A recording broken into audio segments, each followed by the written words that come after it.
3%. Intégral Placement, l'émission 100% placement sur BFM Business.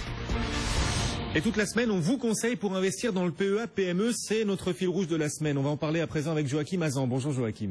Bonjour. Vous êtes associé fondateur de Novaxia. Vous vendez des produits immobiliers éligibles au PEA-PME. On peut mettre de l'immobilier dans son PEA ou son PEA-PME? Eh bien, il faut le croire, puisque nous venons d'obtenir un visa de l'autorité des marchés financiers qui nous permet donc de faire une offre publique sur ImmoClub, qui est un véhicule immobilier qui permet de loger de l'immobilier parisien dans son PEA. Donc on peut mettre de l'immobilier dans son PEA à condition que ce soit de l'immobilier non coté, hein, c'est ça la clé?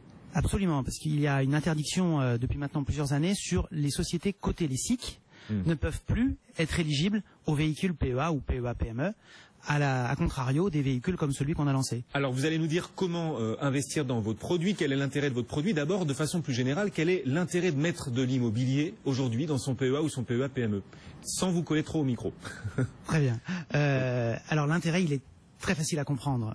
C'est un intérêt où on va tout simplement passer du revenu foncier qui est fiscalisé en tranche marginale jusqu'à, pour les plus gros contribuables, jusqu'à 45%, plus la CSG, CRDS, on dépasse les 60% d'imposition sur de l'immobilier hors PEA, et dans le PEA, on a juste les 15,5% de prélèvements sociaux CSG, CRDS. La différence est vite vue. Et on peut espérer un fort rendement en mettant de l'immobilier dans son PEA ou son PEA-PME. À quoi on peut s'attendre là? L'épargnant qui nous écoute, qu'est-ce qui va lui revenir en poche à la fin? On va être très concret dans la réponse. Nous venons d'acheter un immeuble dans le cadre de ce véhicule qui s'appelle ImmoClub, un immeuble qui est à Paris, qui est un siège des contraventions. Donc c'est l'État le locataire. À l'acquisition, nous avons 8,7% de rentabilité. Le loyer représente 8,7% de rentabilité. Un investisseur donc qui investit dans votre produit, il aura à la fin dans sa poche 8% de rentabilité. C'est le rendement escompté par le jeu du loyer et de la plus-value, puisqu'on va transformer ces immeubles en logements. D'accord. Ceci dit, c'est pas un rendement garanti, hein. Il faut quand même le préciser. Ce n'est pas un rendement garanti. C'est pas un rendement garanti, c'est un rendement sur lequel vous escomptez, comme vous le disiez. L'autre intérêt de mettre de l'immobilier dans son PEA ou son PEA-PME, c'est que c'est un actif tangible. C'est pas comme une action, par exemple. Puisque l'immobilier qu'on met dedans, c'est l'immobilier non coté. Alors, on est dans du réel. On est dans des actifs tangibles. On passe par une action parce que nos investisseurs deviennent actionnaires d'une société. Et action non cotée en bourse. Action non cotée. Contrairement à Michelin ou Alcatel, qui sont des actions où vous détenez des actions cotées, là on n'est pas sur un marché réglementé, mais on a un petit bout, si vous voulez, d'un immeuble à Paris par le truchement d'une action. D'accord. Donc c'est par les actions non cotées qu'on arrive à bénéficier comme ça du rendement du marché immobilier. C'est un actif tangible, la pierre. Il y a d'autres actifs tangibles qui sont éligibles au PEA-PME ou il y a que l'immobilier? Il y a d'autres actifs. Oui, lesquels? Alors il y a des actifs, il y a des infrastructures, tout ce qui est infrastructure. Tous les actifs tangibles peuvent être éligibles au PEA-PME. Nous, sur les 2455 fonds éligibles au PEA, nous sommes à ce jour, à ma connaissance et selon Morningstar, les seuls à proposer un véhicule qui fait appel public à l'épargne, sur lequel on a un sous-jacent immobilier parisien. D'accord. Vous êtes le seul, parce que le seul à s'être présenté à l'AMF ou le seul que l'AMF a validé parce que les autres n'étaient pas forcément réglementaires?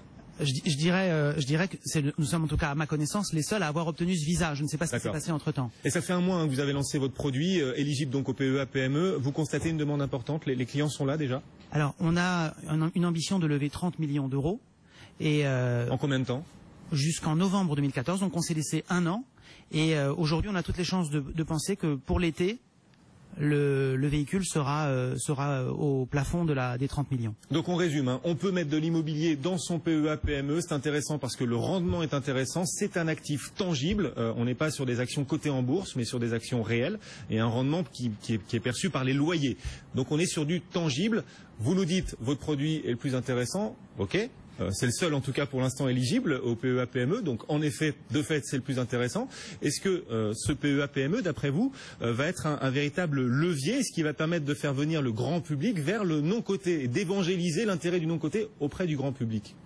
Bien, on le constate, ne serait-ce que le salon dont vous parliez à l'instant. Odo Mid Cap. Odo Mid Cap, il y a un vrai pari qui est fait sur ce PEA-PME. Il y a un engouement, nous on le constate, les particuliers s'interrogent. Faut-il l'ouvrir? Quand? Comment? Pourquoi?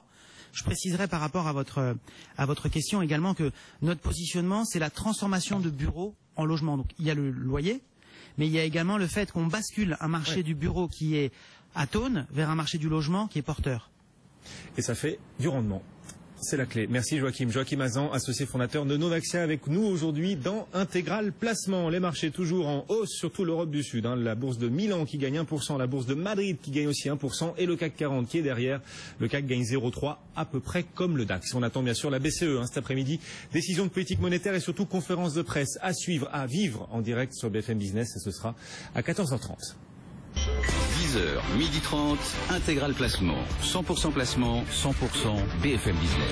Et à présent, on vous apporte des idées de fonds de gestion dans lesquelles investir avec Frédéric